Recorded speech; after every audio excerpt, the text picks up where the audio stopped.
smuggling case. Both the Obama and the Trump administrations have vowed to bring him home. Also 20 years ago today, the world lost a rap icon.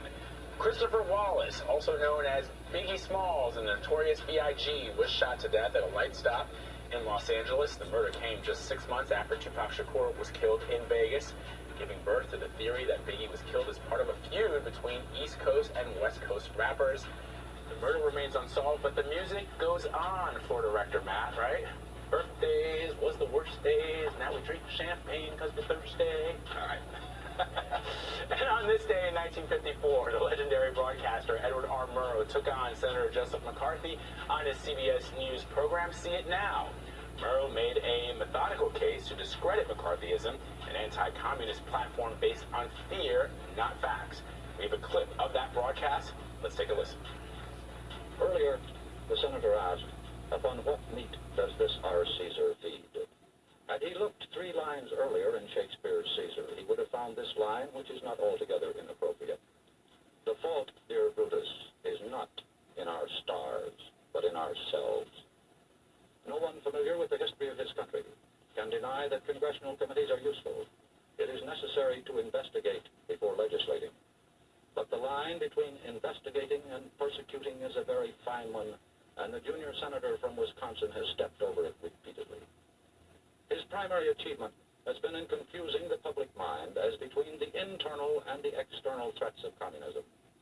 We must not confuse dissent with disloyalty.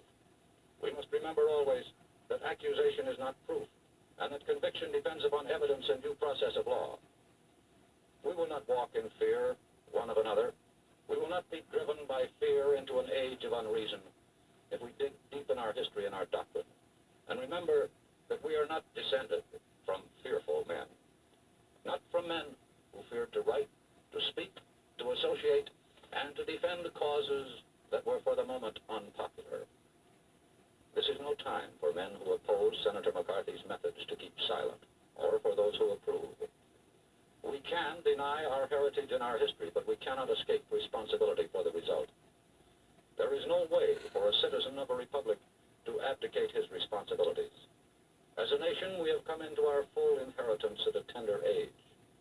We proclaim ourselves, as indeed we are, the defenders of freedom wherever it continues to exist in the world. But we cannot defend freedom abroad by deserting it at home. The actions of the junior senator from Wisconsin have caused alarm and dismay amongst our allies abroad and given considerable comfort to our enemies.